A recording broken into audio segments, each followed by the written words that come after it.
Donc, Alexandre est donc Très bien. enseignant-chercheur à l'INSA et il travaille donc sur la CEM des composants intégrés et il va présenter donc les activités du laboratoire. Alexandre, je te laisse la parole.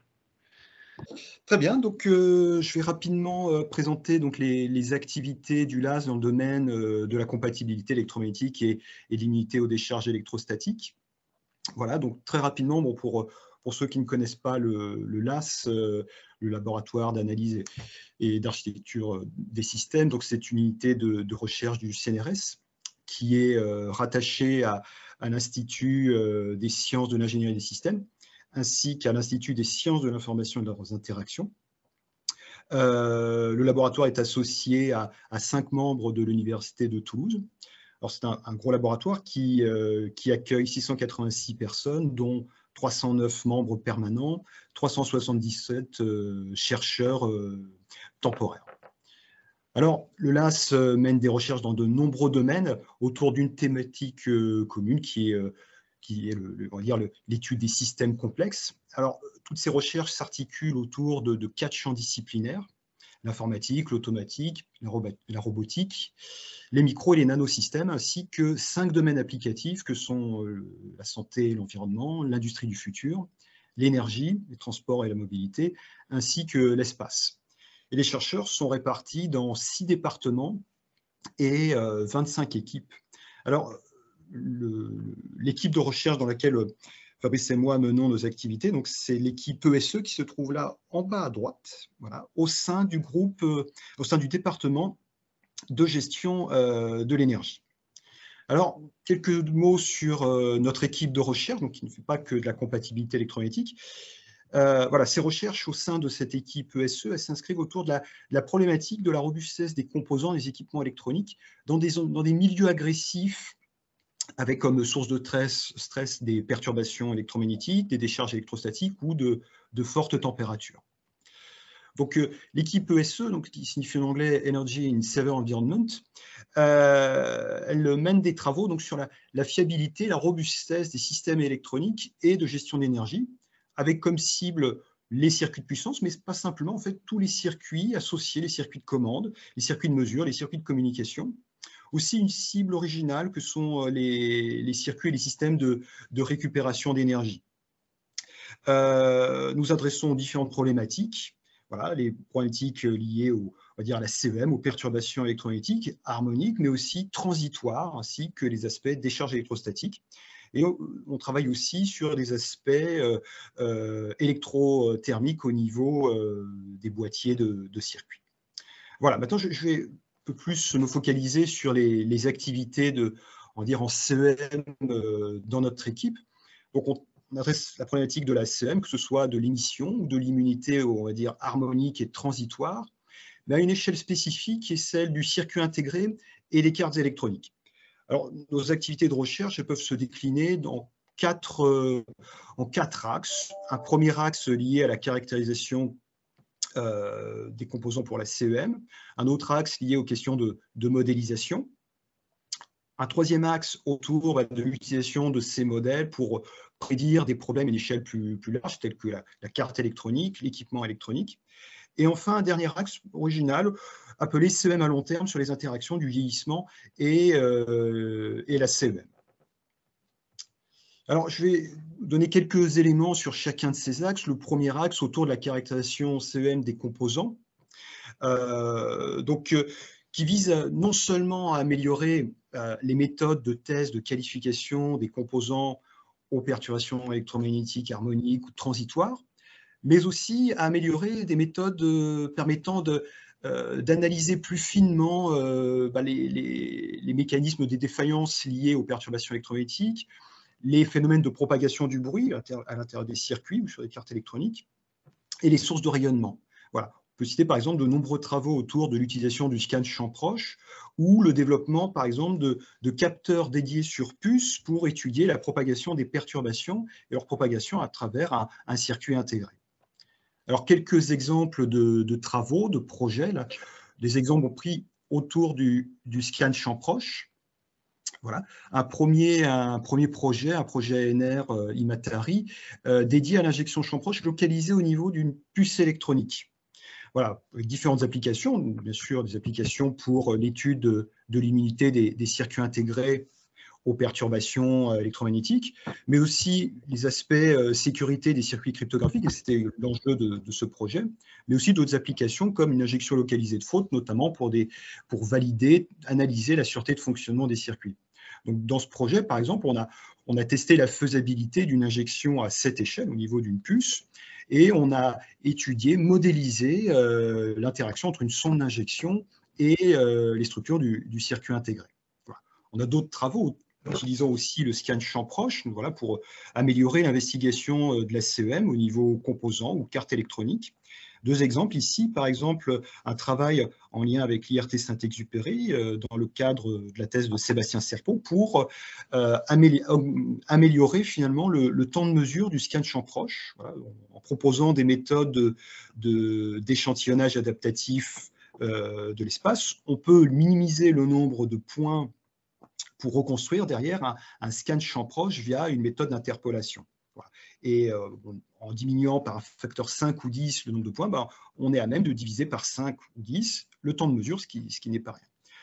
Autre sujet autour de l'utilisation du scan champ proche, il s'agit aussi d'être capable de quantifier les résultats, c'est-à-dire être capable d'estimer les performances CEM à partir de ce scan champ proche. C'est-à-dire étendre un petit peu le diagnostic qu'il est capable de nous fournir. Par exemple, être capable d'estimer des niveaux d'émission conduite, le power integrity, ou pourquoi pas l'immunité rayonnée d'une carte électronique à partir du scan champ proche. C'est d'ailleurs l'exemple qui est présenté ici. On voit ici une cartographie d'immunité en champ proche d'une carte électronique. Donc, on a des zones qui nous montrent de fortes sensibilités sur la carte. Donc, c'est des zones de couplage, de perturbation qui peuvent induire un défaut. C'est intéressant pour un concepteur puisqu'il peut localiser des pistes sensibles, des broches sensibles sur un composant, mais il peut se poser la question, est-ce que cette carte, voilà, soumise à une onde plane, va-t-elle présenter une susceptibilité grave? La réponse n'est pas simple puisque lorsqu'on travaille en scan champ proche, on est sur un couplage localisé, fortement électrique, fortement magnétique, et donc qui n'est pas tout à fait le même que lorsqu'on a une illumination champ lointain. Alors, on a développé un estimateur de l'immunité champ lointain à partir de la mesure champ proche. Et voilà un exemple de comparaison. Donc, on a une comparaison en bleu d'un niveau d'immunité en cellule thème, donc une soumission à une onde plane, et en rouge, l'estimateur basé sur la mesure en champ proche. Et on voit, malgré quelques écarts qui sont liés aux différences de couplage, un assez bon accord. Le scan champ proche nous permet ainsi d'évaluer les fréquences sensibles d'une carte et le risque de non-conformité par rapport à une spécification CE. Comme autre axe de recherche, et là Fabrice en parlera un petit peu plus en détail durant sa présentation, on a une activité autour de la modélisation des composants pour prédire la CEM.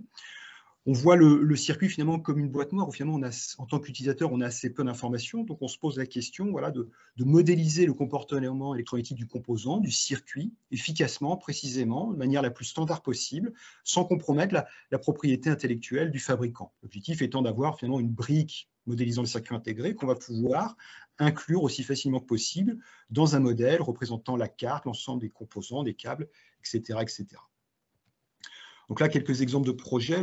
Le premier, dans le cadre d'une collaboration avec le centre du CEA Gramma, c'est la thèse de François Ruffat, voilà, qui vise à développer des modèles boîte noire basés sur la mesure de composants pour prédire l'immunité aux perturbations transitoires rapides. Là, je ne vais pas en parler plus que Fabrice, je pense que tu vas en parler en détail dans ta présentation. Un deuxième exemple en dessous, une collaboration avec l'NXP dans le cadre de la thèse CIFRE de Bad Gendous qui vise à améliorer la conception de circuits de monitoring de batterie pour améliorer notamment la CEM. Ces circuits de management de batterie sont des composants automobiles donc soumis à de nombreuses contraintes type CEM, ESD, des contraintes de précision sur les mesures, de sûreté de fonctionnement, etc. Et donc, dans cette thèse, on utilise la simulation pour modéliser non seulement le circuit, mais aussi toute la chaîne qui le relie à la batterie, afin de valider des choix architecturaux, des choix de conception. Et par exemple, sur le graphe qui est montré, le doctorant a pu modéliser cette chaîne batterie jusqu'aux composants, identifier des fréquences sensibles et fait cette comparaison pour, par exemple, deux architectures différentes de protection ESD. Il met en évidence une différence claire en termes d'immunité, ce qui peut conforter un choix de conception. Voilà. Autour du troisième point, qui est la prédiction au niveau carte et composants et équipements, un exemple de projet avec le CNES, le projet Nanoscan, qui vise à prédire les problèmes d'autocompatibilité dans des assemblages modulaires. Donc, par exemple, ce projet traite des problèmes de qualification CEM des cartes électroniques qui vont venir de plusieurs fabricants différents et qui vont être intégrés dans un volume très restreint, avec ici, comme exemple, les nanosatellites. Alors, c'est un volume très restreint, donc cette proximité va rendre possible des couplages en champ proche entre les différentes cartes, les bus, les différents câbles qui vont transiter à l'intérieur de cet assemblage. Le problème, c'est qu'il n'y a pas de méthode de qualification qui permette de garantir l'absence de ce type de problème. Donc, dans ce projet, on propose d'utiliser le scanner champ proche, que ce soit en émission ou en immunité, pour essayer d'estimer un risque de défaillance lorsqu'on va rapprocher les différentes cartes. Voilà. Et ces méthodes qu'on propose peuvent aussi aider à définir des limites CEM qui peuvent être proposées aux fabricants de ces cartes. Voilà. Enfin, dernière activité qu'on mène, voilà, la CEM à long terme. Donc, c'est un sujet qui vise à étudier l'impact du vieillissement des composants sur l'évolution de la CEM. Ça va concerner des équipements avec de fortes exigences en sûreté de fonctionnement, mais aussi de longue durée de vie, éventuellement, qui peuvent devoir fonctionner dans des environnements très stressants et qui va accélérer le vieillissement. Donc, on va s'intéresser à des équipements qui vont rester fonctionnels, mais on va se poser la question du respect de la conformité CM en fonction du temps. Donc, on a mené différents travaux pour caractériser, trouver des méthodes de caractérisation de ces dérives CEM au niveau composants, cartes électroniques en raison du vieillissement, pour être capable de modéliser l'impact du vieillissement sur les CEM et prédire le risque de dérive CEM d'un équipement à long terme. Donc, on a mené différents travaux autour de cette problématique, que ce soit à travers des projets ANR ou des liens avec l'IRT Saint-Exupéry. Juste un exemple ici, pour illustrer la problématique. Voilà, on s'est intéressé à différents types de composants. Là, en l'occurrence, il s'agit d'un convertisseur DC-DC soumis à un vieillissement à chaud. Sur ce convertisseur, ce qui va vieillir et qui va affecter la CEM, ce sont les composants passifs, les condensateurs, les bobines. Donc, après différentes mesures, différents cycles de vieillissement de ces composants, on a pu finalement venir mesurer la dérive d'un certain nombre de paramètres qu'on est capable de modéliser. On réalise ça sur un grand nombre de composants pour voir aussi la dispersion des paramètres associés à ces composants. Dans un deuxième temps, on est capable d'inclure ces modèles de composants vieillis dans un modèle permettant de prédire l'émission conduite. Et à ce moment-là, on peut venir sur une fréquence ou plusieurs fréquences simuler la dérive de la CEM en fonction du temps de vieillissement, en fonction des conditions de stress.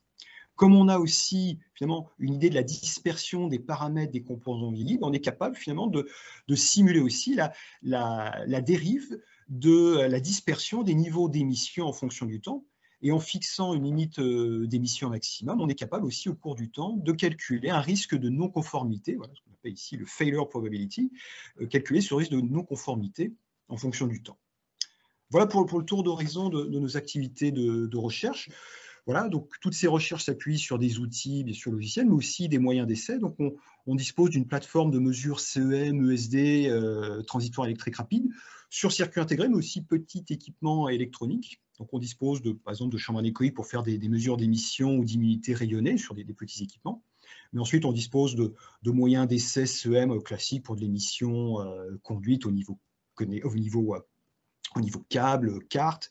On dispose de cellules TEM, de moyens d'essai plus spécifiques pour les tests de CM composants. Des bancs d'essai aussi pour l'immunité au transitoire, notamment plusieurs bancs appelés TLP. Et là, Fabrice en parlera parce que c'est l'élément clé, c'est l'outil clé pour justement modéliser le comportement des composants face à des perturbations transitoires. Différents testeurs sous pointe pour caractériser les composants. Et voilà, j'en ai beaucoup parlé, le scanner champ proche.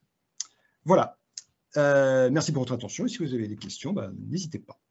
Merci Alexandre. Moi, j'avais une question sur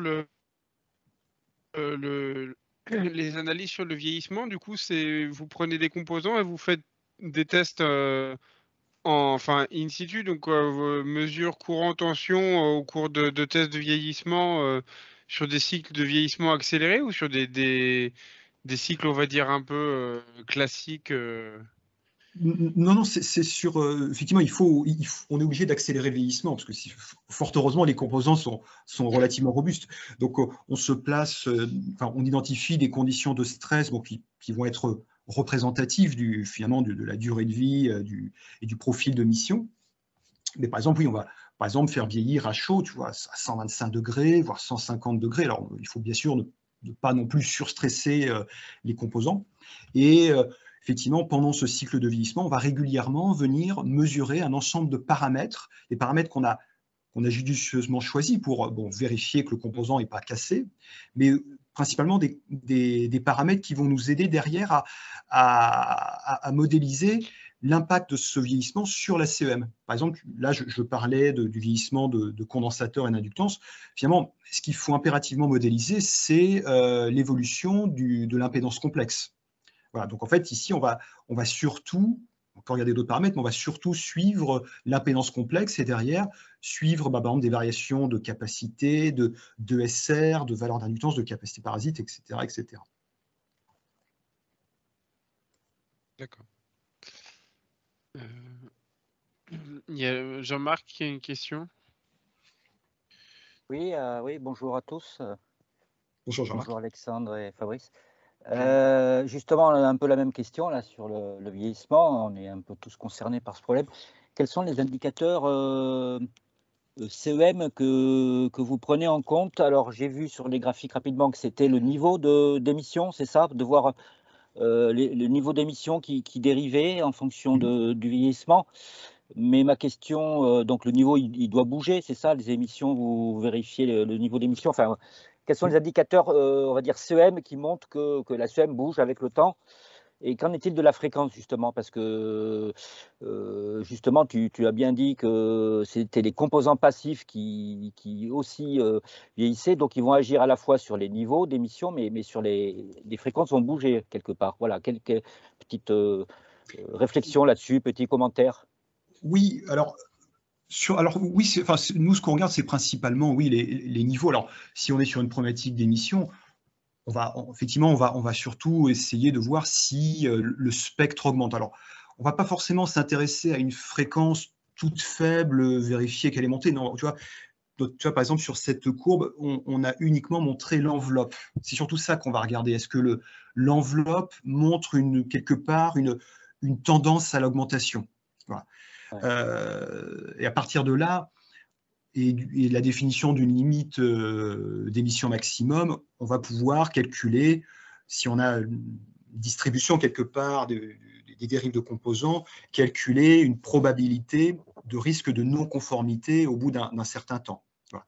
Après, donc là, c'est une vision émission dans le domaine fréquentiel. On pourrait tout aussi bien regarder aussi les choses dans le domaine temporel et par exemple, dans le cas d'une problématique de power integrity, regarder la fluctuation maximum d'un niveau de tension.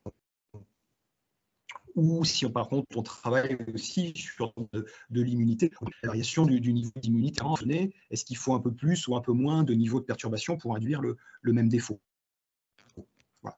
Donc là, après, c'est dépendant aussi de ce que tu cherches à étudier. Après, sur les fréquences en elles-mêmes, c'est pas forcément quelque chose qu'on regarde parce que tu vois, par exemple, oui, imaginons qu'on ait un circuit avec finalement un oscillateur libre, la fréquence bouge un petit peu, c'est pas nécessairement grave. Par contre, ce qu'on va surtout regarder pour éviter les interférences, c'est si le niveau général du spectre ne vient pas clairement bouger. Sauf si on s'intéresse vraiment au bruit qui va tomber sur une bande spécifique, par exemple une bande radio. Ok, oui, bon, c'est très complexe, hein, on le sait, travailler là-dessus. Mais moi, ce que je vois, c'est qu'à un moment donné, il va falloir, en fait, l'énergie, elle se répartit. Donc, à un moment donné, si elle baisse ou si elle monte à un endroit de fréquence, si tu veux, elle va se retrouver quelque part. Donc, c'est vrai qu'on peut avoir aussi des des cas nouveaux, je pense, hein, dans ces histoires de vieillissement ou d'effets en direct, de stress en direct, hein, pas nécessairement sur le vieillissement, mais à un moment donné, il y a une forte température dans le système. On peut avoir des changements de bande de fréquence. C'est-à-dire que le niveau, c'est un peu comme les vases communicants, quoi. Voilà. Donc, c'était la petite remarque et c'est intéressant. C'est vraiment une approche très complexe il faut surveiller beaucoup de choses et il y a de la physique très intéressante derrière. Voilà, merci. Oui, tout à fait, oui, effectivement. Merci Alexandre. Je propose de passer à la présentation de Fabrice. Donc, je vais partager mon écran. Merci. Donc, Fabrice, toi, tu es enseignant, chercheur aussi à l'Université de Toulouse. Oui. Et donc, après un master en 95, une thèse en 99 sur l'intégrité de signal et la CEM des composants, depuis 2006, tu es dans l'équipe décharge électrostatique, justement pour la mesure et la simulation des décharges sur les circuits intégrés. Voilà. Parfait. Eh ben, merci. Je te laisse la parole. Merci à vous. Donc, je vais présenter une activité un peu plus technique. Enfin, je vais rentrer un peu plus dans la technique là, sur l'aspect ESD, alors EFT. Donc, les ESD font partie des EFT. Hein, alors, ESD, Electrical Discharge, et EFT, Electrical Fast Transient. Donc, on est là-dedans. Et on a eu des dérives. Donc, au cours de ma présentation, donc, je vais faire une présentation générale sur les ESD, leurs problématiques et la problématique de recherche qu'on a au niveau système. Et puis, je vais aller rapidement présenter la technique de modélisation qu'on a et les différents outils que l'on utilise pour caractériser et monter les modèles. Et je vais finir par la présentation de quelques résultats marquants que l'on a eu un petit peu différents les uns des autres. Tout d'abord, alors, les décharges électrostatiques, elles apparaissent régulièrement dans les zones de fabrication. Elles sont bien connues à toutes les étapes de fabrication et d'assemblage. Et elles ont pour effet de venir souvent détruire les composants, les circuits intégrés, sous la forme de forts courants qui provoquent des fusions, silicium et métaux, ou de fortes tensions qui vont provoquer des claquages d'oxyde. Alors tout ça, c'est assez bien maîtrisé hein, dans les zones d'assemblage, mais il n'empêche que on rajoute quand même sur les circuits intégrés des protections qui permettent de garantir qu'on va survivre à des niveaux minimums. Alors ces protections qui sont intégrées sur le silicium, elles se comportent comme des interrupteurs idéaux qui ont pour but d'évacuer les décharges, ou plutôt d'éviter que la décharge ne rentre dans le cœur du composant, et d'éviter par conséquent les surtensions.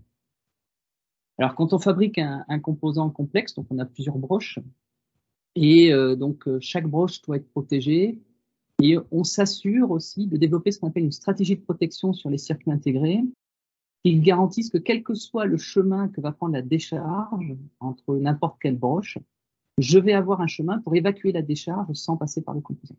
Donc là, il y a un exemple, la décharge part de l'entrée à la sortie du composant. Bon, elle va traverser 3 structures de protection, une diode D1, une protection d'alimentation entre le VDD et le VSS, et une diode D3 pour être évacuée. Et bien sûr, alors toute combinaison de ces protections est possible, hein, permet de garantir en tout cas qu'on n'a pas d'impact sur l'aspect interne du composant. Alors, quand on fait des ESD au niveau circuit, on a l'habitude de parler d'un certain nombre de normes qui sont représentées ici, qui sont le HBM pour le Human Body Model, le MM, Machine Model, ou le CDM, le Charge Device Model, qui sont des normes que l'on utilise pour garantir que les composants vont survivre aux zones d'assemblage. Vous avez les niveaux requis pour ces normes à côté, avec les différentes allures de courant, donc qui restent relativement limités. Alors, qui peut être rapide, lente, mais il reste quelques ampères. Quand on passe au niveau système, la problématique devient un petit peu différente, parce que là, on n'est plus dans des zones protégées, on maîtrise plus vraiment les ESD, et souvent, elles vont apparaître au niveau du système, on ne sait pas trop comment, elles vont se propager sur les câbles, et finalement, finir au niveau des cartes électroniques, et c'est ce qui va nous intéresser essentiellement au niveau de notre travail. Donc ici, on va retrouver les mêmes phénomènes de dégradation, c'est-à-dire des destructions des circuits intégrés. Il y a des forts courants, des fortes tensions, et on va aussi voir apparaître des fautes, on appelle des fautes logiques, on va dire, des fautes de fonctionnement avec l'apparition de reset, des pertes de données, des pertes de communication, des pertes de période d'horloge, des choses qu'on retrouve de façon assez classique quand on fait de la CEM. Donc quand nous, on va faire des ESD, on va faire attention à distinguer un petit peu ces deux types de dysfonctionnement, de défaillance.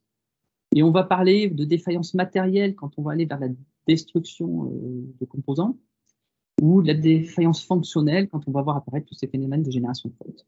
Et on va s'intéresser, enfin, ici au LAS, on s'intéresse à ces deux types de défaillances. Et ce qui va nous intéresser, bien sûr, c'est prédire un petit peu ce qui va se passer. Donc, prédire, ça veut dire savoir comment va se comporter le système. Alors pour nous, le système, c'est plutôt la carte PCB. On remonte parfois au niveau du câble, on prend en compte les câbles, mais c'est essentiellement cet aspect-là. Donc un circuit intégré, c'est des pistes métalliques, c'est des protections qui sont rajoutées donc contre les décharges électrostatiques au niveau système. Donc, le but est d'évacuer en tout cas toutes les perturbations de conduite. Mais on peut se poser la question, comme ici, donc quel va être le résidu au-delà de cette protection qui peut atteindre le circuit et quel type de dégâts, de défaillance ça va occasionner. On peut avoir des phénomènes de couplage mutuel entre pistes PCB. On peut avoir des couplages aussi rayonnés, exactement comme en CEM, où une décharge qui va se produire dans l'air aux abords du système va venir se coupler au système et rentrer à l'intérieur. Voilà. Les passifs ont aussi une importance, puisque au travers des passifs, comme des kappas, on peut accumuler de l'énergie et se retrouver avec des décharges qui vont apparaître a posteriori et provoquer donc des phénomènes de destruction ou de défaillance momentanée du système. Donc la principale question que l'on se pose, nous, c'est prédire un petit peu ces phénomènes de décharge, mais aussi être capable de les caractériser. Donc on développe ici au laboratoire des méthodes de modélisation et de caractérisation pour faire ces études-là. Alors je continue un petit peu dans la problématique. Ici, si on parle du fabricant de système, c'est un peu là où on se place. La principale question, c'est comment concevoir et valider qu'un système va être fonctionnel, donc sur un certain nombre, déjà à la sortie d'usine, mais après sur un certain nombre de temps. Donc si on regarde un petit peu, les outils d'investigation, ils restent relativement limités par rapport aux décharges, que ce soit de l'investigation purement quantitative. Alors, quantitatif, ça existe, on a tout un tas de normes qui sont représentées à côté, on va vous dire, ben voilà, vous devez passer 4 kV à la norme ISO 10605, A, B, C, etc. Donc ça, c'est facile à quantifier, mais ça ne permet pas vraiment forcément de comprendre les phénomènes physiques qui sont à l'intérieur. Après, les outils de simulation restent relativement basiques et simples. La plupart des gens qui travaillent utilisent essentiellement du SPICE, parce que c'est des gens qui travaillent dans le domaine temporel essentiellement, qui font de la simulation temporelle, et SPICE est l'outil le plus adéquat pour ça, ou le plus connu en tout cas. Mais bon, il pose un certain nombre de problèmes, notamment des problèmes de convergence, parce qu'on a affaire à des protections qui ont des comportements fortement non linéaires, et SPICE n'aime pas forcément tout ce type de composants. Alors les standards, il y en a beaucoup. Un grand nombre de standards à respecter, donc vous avez l'exemple à coder. Vous avez des variations entre les testeurs qui peuvent être importantes. Si on prend par exemple le pistolet USB, qui est la norme ISO 10605, je crois que c'est la 150 pico 330 amps qui est représentée ici. Si on passe d'un fabricant à l'autre, on va avoir une variabilité dans l'allure qui est injectée et l'analyse spectrale au testeur d'une marque à l'autre. Donc des problèmes de reproductibilité aussi, souvent liés au retour de masse, la façon dont il faut connecter ces testeurs. Donc, pas toujours facile de mettre en œuvre tout ça. Et le dernier aspect, c'est qu'on manque aussi de connaissances. On manque beaucoup de connaissances des interactions entre le système et le composant, parce que les fabricants de composants donnent peu d'informations, et voire pas du tout d'informations sur les protections internes qui sont déployées dans le circuit et la façon dont elles se comportent. Et on n'a en général aucune idée des stratégies de protection qui sont utilisées à l'intérieur d'un composant. Donc difficile de prévoir les chemins que va suivre une décharge quand elle va se propager à l'intérieur d'un composant. Donc toujours la même problématique, comment prédire? Alors, le travail qu'on a eu pendant ces 15 années environ au LAS, c'est travailler beaucoup en collaboration avec des industriels, soit des équipementiers que des fabricants de circuits intégrés. On a toujours essayé de se placer un petit peu entre les deux et de voir les problématiques des uns et des autres. Et ça nous a permis de développer donc un ensemble de méthodes de mesure et de caractérisation, donc sur carte et sur puce. Alors, comme l'a dit Alexandre, avec des méthodes aussi de capteurs intégrés aussi sur du silicium. On développe donc à la fois des techniques d'injection et des techniques de caractérisation. Ça permet beaucoup d'alimenter aussi les simulateurs que l'on va, notamment les modèles que l'on veut développer. Donc, on fait de la simulation essentiellement comportementale, que ce soit dans le domaine temporel ou dans le domaine fréquentiel. Donc, du composant dans le système, on va dire, dans le système PCP, on va dire. Et ça nous permet aussi de travailler sur tout un tas de critères de défaillance, alors que ce soit des critères de défaillance matériels ou fonctionnels. J'en présenterai dans les exemples. Tout ce travail, on a beaucoup de travail collaboré avec les comités internationaux, notamment le SDA, où les méthodes de simulation ont beaucoup été développées. On a été porteur d'un groupe de travail pour réaliser des descriptions pour permettre la simulation au niveau système. Donc, je vais rentrer un petit peu dans la modélisation. Alors, nous, bon, la carte, voilà, on va voir très rapidement une approche systémique. Voilà, donc chaque bloc, voilà, au niveau simulation, modèle pour chaque qui sont considérés, mais aussi capable de prendre en compte les différents donc, avec un circuit intégré sur une carte PCB ou un passif. Pour avoir des meilleurs résultats en simulation, on a choisi de travailler avec un langage de simulation qui est le VHDL-ALS. Alors parce que, ça permet de faire la description comportementale, c'est son but. Et deux, ça permet de résoudre beaucoup les problèmes de convergence, parce qu'il y a des commandes spécifiques qui permettent de fixer des points de fonctionnement ou de voir, de scruter la convergence et de forcer la convergence quand on en a besoin au niveau du simulateur. Et quand on simule des composants non linéaires comme des systèmes de protection, c'est relativement intéressant. Donc on gagne un facteur 10 sur les temps de simulation, 10 à 100 suivant les structures qu'on utilise. Donc voilà un exemple de structure de protection interne d'un circuit intégré. Donc c'est un composant pour l'automobile ici, qui est ce qu'on appelle une structure à retournement parce qu'on passe d'une tension de 12 volts où on est bloqué et puis brutalement on déclenche la structure et on revient sur du 2 volts. Alors là, vous avez une échelle où on voit que on voit moins d'1 ampère au total, hein, mais c'est une structure qui tient en une trentaine d'ampères, typiquement. Donc là, c'est zoomé sur le début. À partir de ça, il faut faire un modèle. Donc ça, c'est pas forcément évident.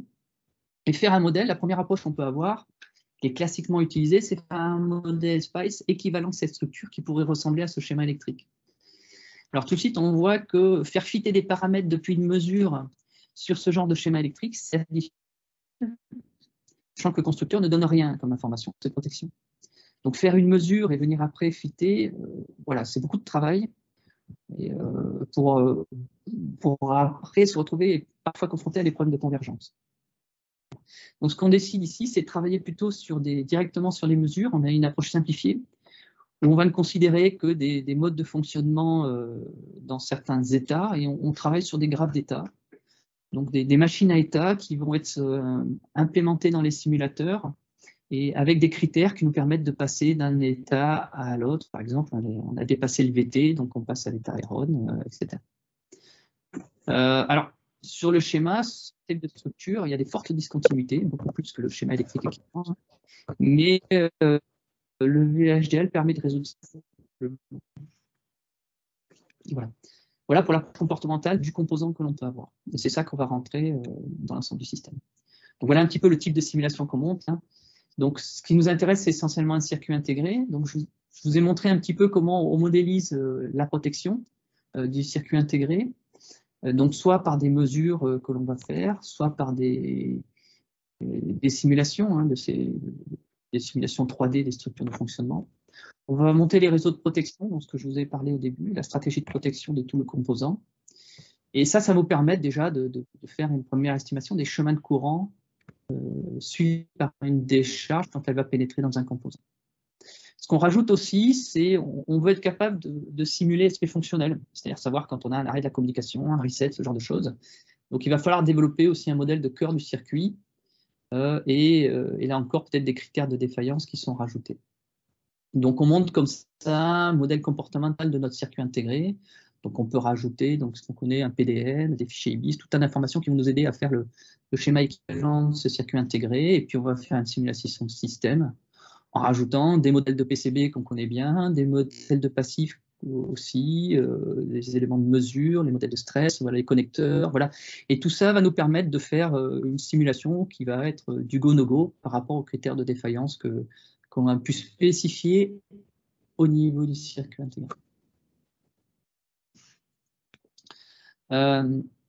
Donc pour mener ces modèles, je vais revenir ici. On l'a dit tout à l'heure, le principal outil qu'on utilise, TLP, c'est Transmission Line Pulse. Le principe, il est résumé sur la première partie du transparent, la partie de gauche. C'est un générateur où on vient charger une ligne de transmission jusqu'à plusieurs kilovolts. Donc c'est une ligne de transmission 50 ohms. Tout le système est 50 ohms, donc pour 5 kilovolts, on a une centaine d'ampères. Hein.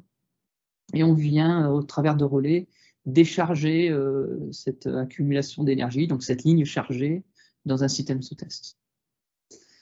Voilà, donc ça permet d'avoir des ondes carrées, des formes absolument carrées, propres, avec des temps de montée extrêmement courts, qui sont contrôlables de 80 picosecondes jusqu'à une dizaine de nanosecondes pour les temps de montée, et des durées de pulse, donc qui dépendent de la longueur de la ligne chargée, hein, qui peuvent aller de 5 nanos à quelques microsecondes. Et donc, à partir de là, on peut faire, je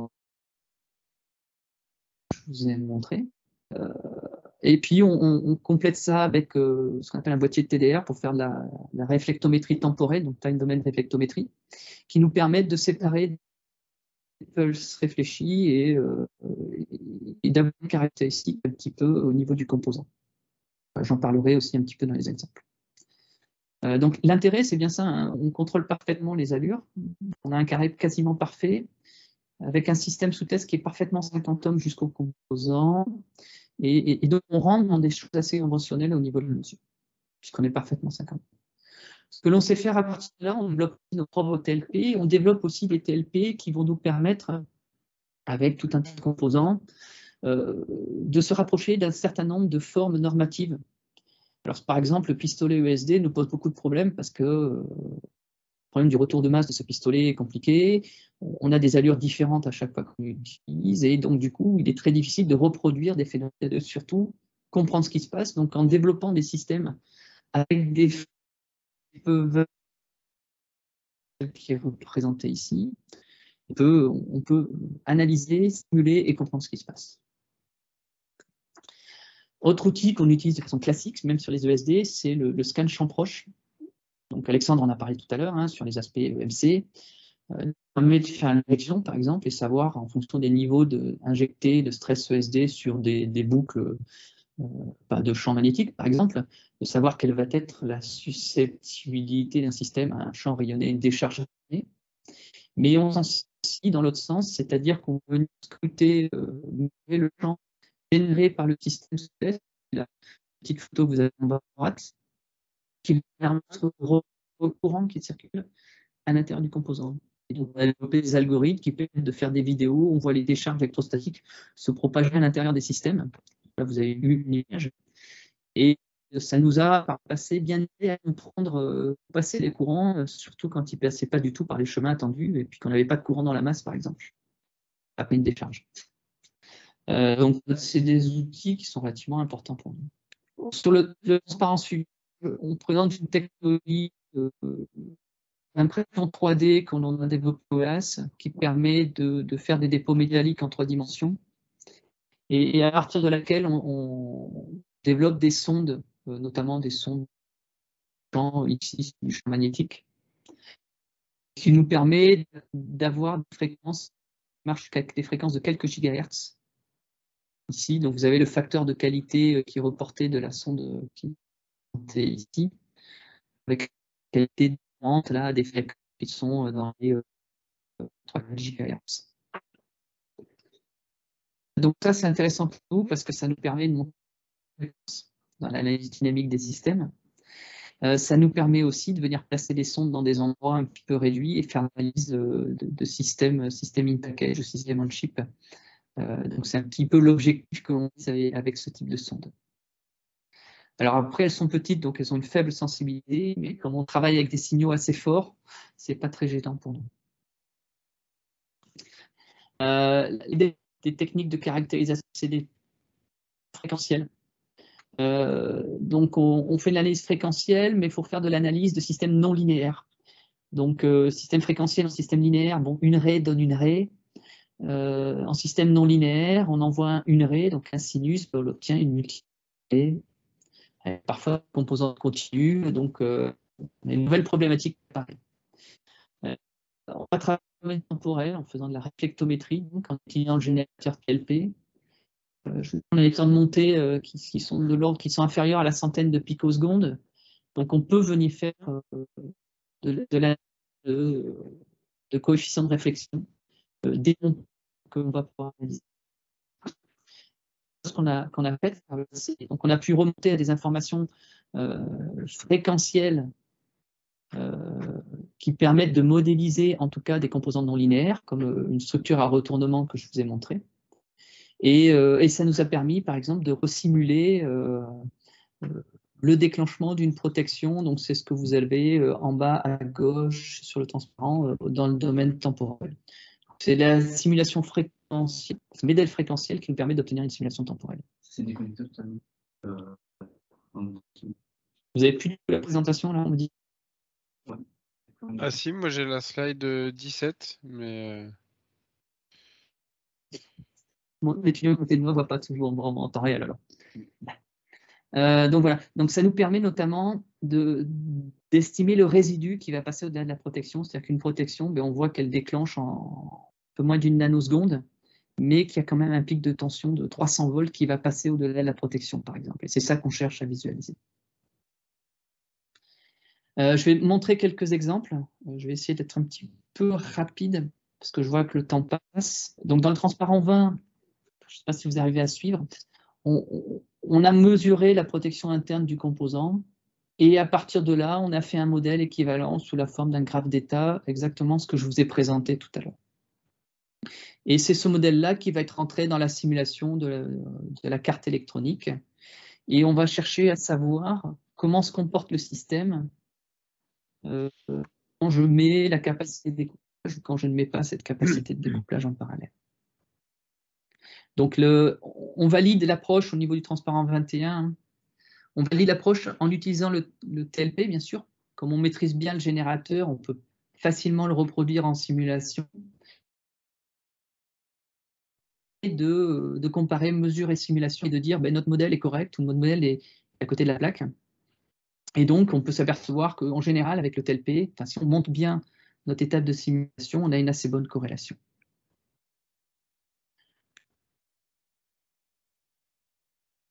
Ça nous permet d'extrapoler ce qui se passe réellement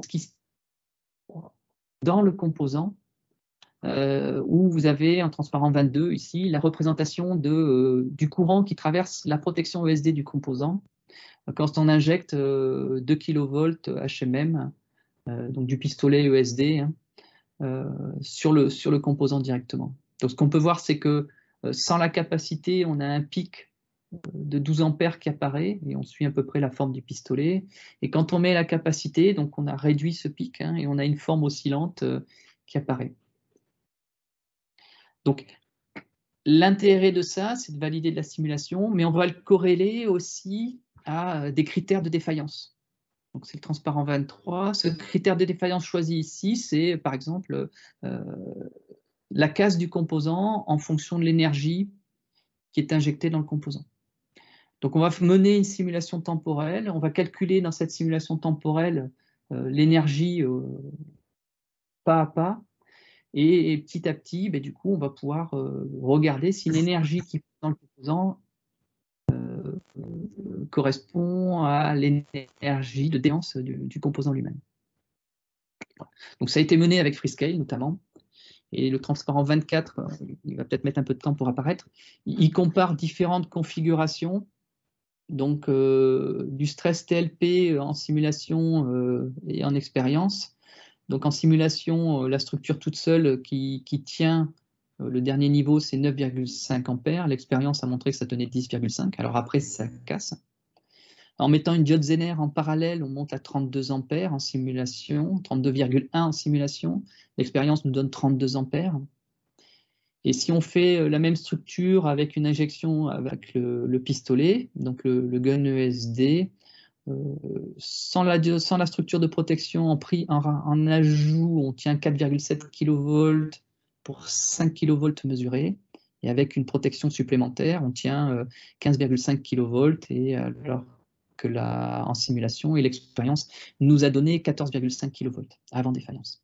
Donc on a une très bonne corrélation des niveaux de défaillance et de casse que l'on va obtenir suivant les configurations de protection qu'on peut obtenir sur ce type de composant.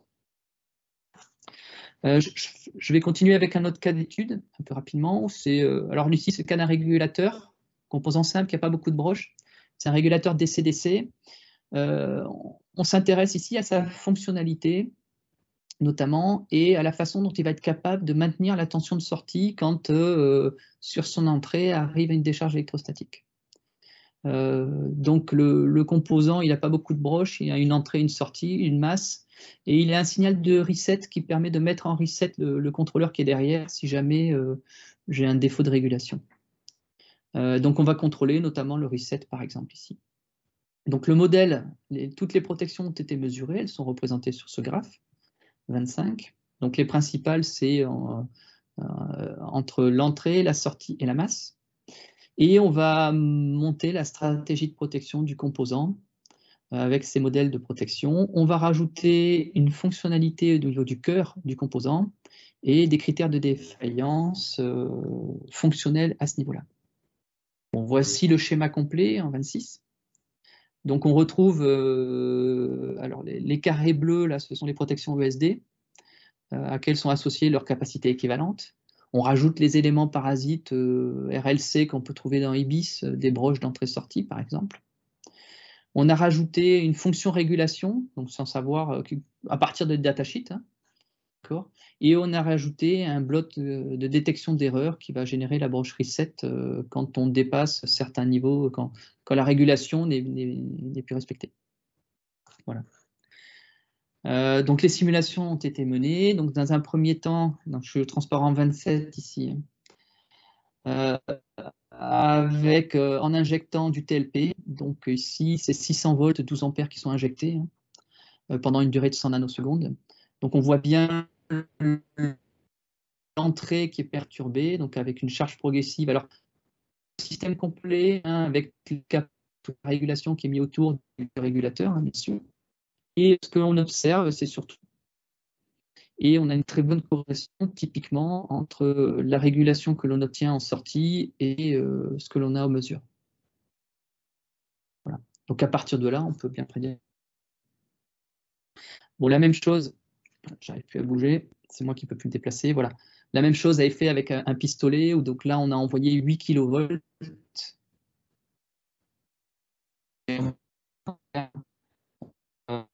sur le système. Donc on a une entrée qui varie de plus ou moins 100 volts. Voilà. Bon, je vais passer à un troisième cas d'étude rapidement, où là, c'est à peu près la même chose. On s'intéresse à des défauts fonctionnels en venant injecter par champ proche, ici, une agression sur un microcontrôleur. Donc on a identifié une zone de défaillance, typiquement, qui sont l'endroit où se trouvent les broches du reset ou l'endroit où est connecté l'oscillateur. Et puis, on est venu mener la simulation de cet ensemble-là. Donc, on a travaillé là avec Freescale, hein, dans ce cas-là, pour avoir quelques infos sur l'intérieur du composant. Et donc, on a fait un schéma de simulation assez complet, avec bien sûr donc, un modèle simplifié du contrôleur, des modèles du bloc d'oscillateur, PLL interne, du modèle du couplage, hein, de notre sonde vers le système. Et à partir de là, on a pu reproduire un petit peu les événements que l'on avait. Donc ici, ce qu'on cherchait à reproduire, c'était la perte d'horloge d'un certain nombre de périodes d'horloge juste après qu'on ait eu le stress ESD. Donc la simulation nous a permis de reproduire, donc on perdait une dizaine de périodes d'horloge, donc on a pu reproduire là, cette perte de 10 périodes d'horloge au niveau de notre système, ce qui mettait le système en reset automatiquement au bout d'un moment. Voilà. Le dernier cas d'étude sur lequel je vais m'attarder un petit peu, c'est les mesures fréquentielles. C'est comment on va mesurer une TVS. Donc ici, on a choisi une structure de protection TVS qui se déclenche dans les 70 volts et qui tient plusieurs dizaines d'ampères. Voici. Et donc, on est venu la caractériser sous des différents régimes d'impulsion. Donc, comme je vous l'ai dit tout à l'heure, on utilise le générateur TDR, on fait vraiment de la réflectométrie.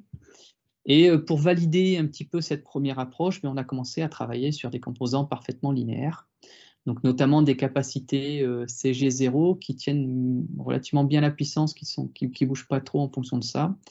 Et on a validé en tout cas toute l'approche mesure et maths qui sont derrière en comparant ça avec une mesure VNA classique. Et on a quelque chose qui marche relativement bien jusqu'au gigahertz ici dans ce cas-là, à ce niveau-là.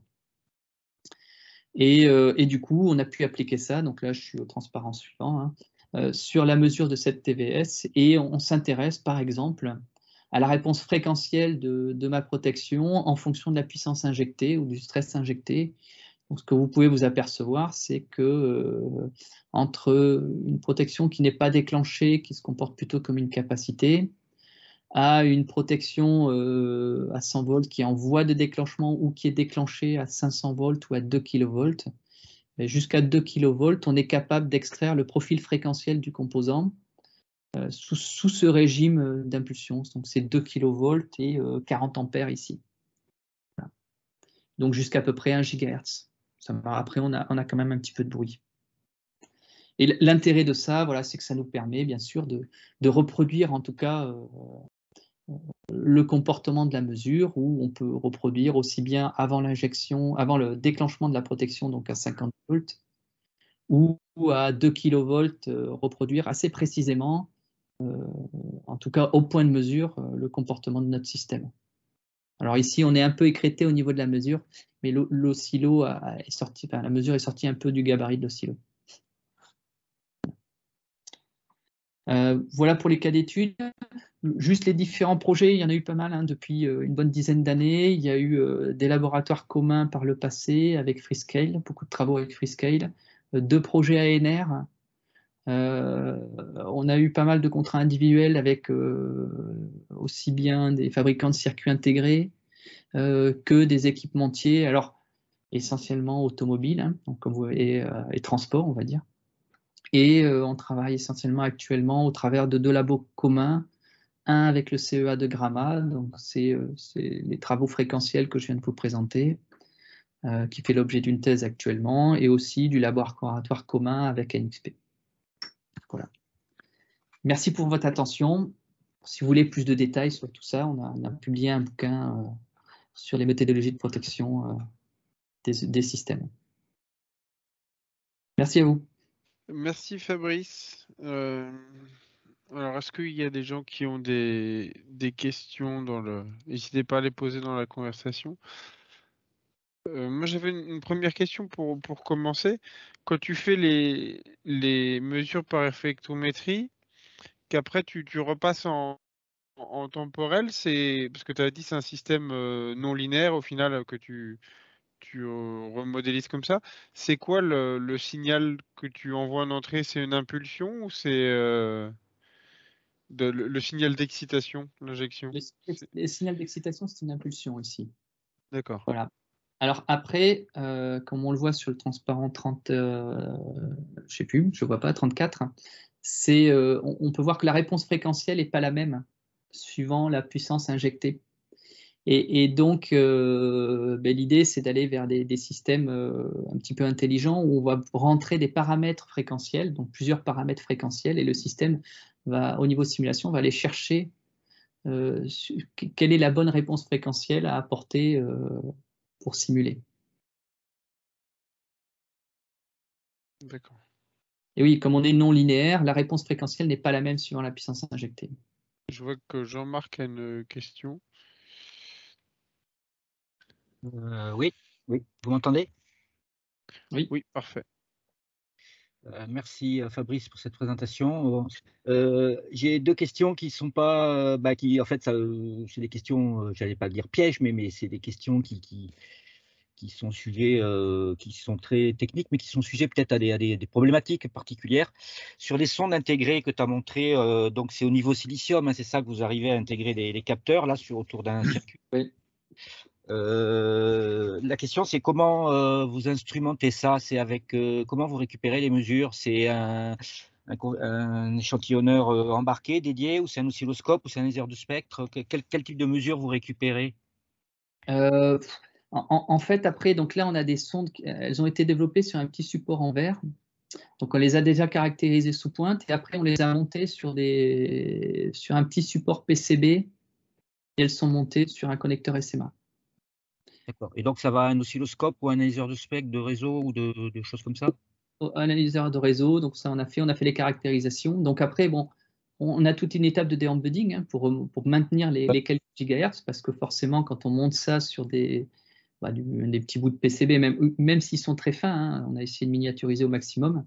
Quand on va jusqu'au connecteur SMA, on perd de l'information. Donc, il y a une étape de déembedding après pour revenir sur la bande passante. Mais on a des pertes hein, un petit peu, il ne faut pas se leurrer. Oui, c'est intéressant. Bon, mais le problème, c'est ça, c'est un peu souvent on est confronté à toute l'instrumentation derrière et avoir des mesures précises. En plus, comme elles sont très très petites, tu l'as dit, la sensibilité est très très faible. Donc c'est vrai qu'il faut vraiment bien être rigoureux sur toute l'instrumentation qu'il y a derrière pour récupérer des mesures correctes. J'ai une deuxième question un peu technique aussi sur l'injection en champ proche, là, avec les bandes de scan. Je pense que c'est la communauté qui se la pose peut-être souvent, mais je la pose toujours. Il vaut mieux injecter avec des sondes de champ E ou des sondes de champ magnétique, des boucles? Moi, je vais répondre purement d'un point de vue ESD. Puis devant ESD, nous, on utilise essentiellement des boucles. Parce que la problématique, c'est du courant. C'est des circulations de courant. Et donc, c'est ce qu'on va chercher à reproduire, c'est qu'on va venir injecter des courants localement. D'accord. Il n'y a pas un problème du coup comment dire, de rapport de gain, quoi, de pouvoir injecter de la puissance entre les deux boucles? Il y a une étude préliminaire qui est faite hein, à chaque fois qu'on vient placer ces sondes. On a sur le scan de champ proche, on a un petit capteur qui permet de mesurer précisément la hauteur à laquelle on est. Il y a toute une étape de calibration qui permet de positionner la sonde à une certaine hauteur. Et on a modifié le bon champ proche ici pour que quand il se déplace, la sonde soit toujours à la même hauteur par rapport au système qu'on étudie. Oui, d'accord. Donc, on a une cartographie 3D d'abord qui est faite du système et après, on se déplace en fonction.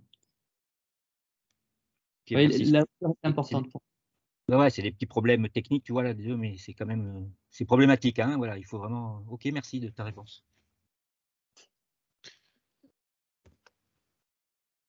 Oui, moi je voulais réagir là-dessus justement parce que tu dis effectivement c'est mieux d'injecter en courant, mais est-ce que on est sûr qu'on a exactement la même, on va dire, réponse comportementale? Parce que quand tu injectes en champ ou en décharge électrostatique, tu irradies pas ton système de la même manière. Donc, est-ce que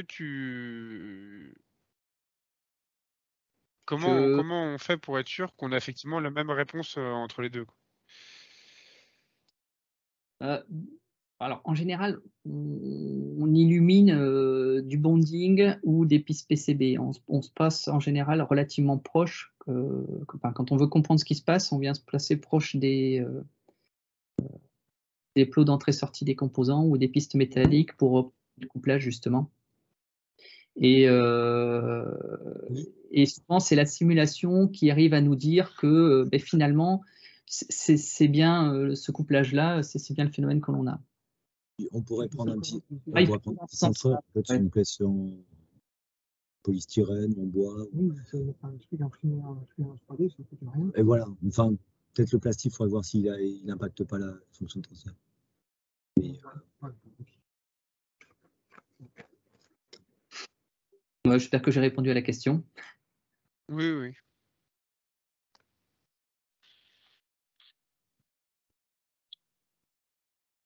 Et vu que la photo est là, tout à l'heure, tu disais que sur votre système de scanning, tout à l'heure, vous voyez qu'au final, les protections se déclenchaient pas comme espéré, enfin comme attendu.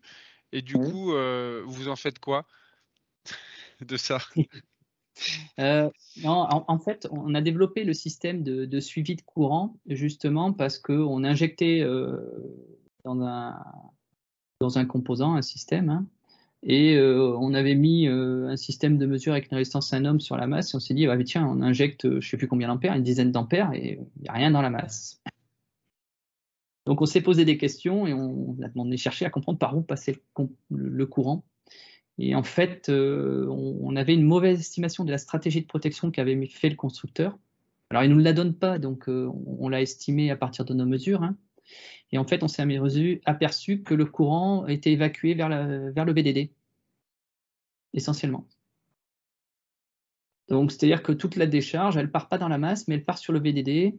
Et donc, ça a un effet assez néfaste après, c'est-à-dire que ça va augmenter les potentiels de VDD en chargeant notamment toutes les capacités de découplage. Donc, ça fait localement monter les VDD et ce n'est pas forcément très bon, enfin, pour le fonctionnel après.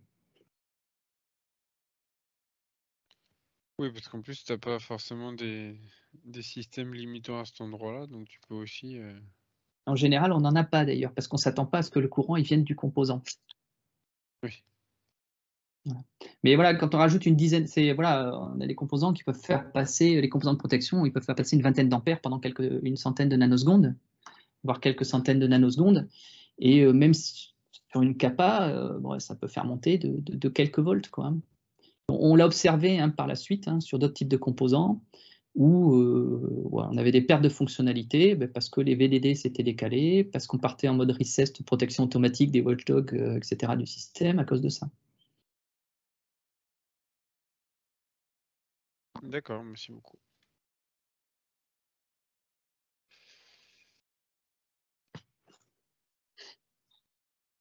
Bah, s'il n'y a pas de questions, je pense qu'on peut s'arrêter là pour aujourd'hui. Merci en tout cas à Fabrice et Alexandre pour la présentation. Merci de nous avoir invités. Alors, je suis en train d'essayer de chercher ce qu'on a de prévu la semaine prochaine, si Christophe, tu as ça sous la main. Je n'ai pas le planning complet. Je crois qu'on va à Limoges. Oui, tout à fait, ouais. En fait, c'est à domicile chez nous. Ça, Voilà, donc j'ai pas le titre en tête, mais ce sera de la même façon, présentation des activités de l'équipe CEM, et puis une présentation thématique qui sera faite par Alain Renex sur la partie incertitude et crigeage.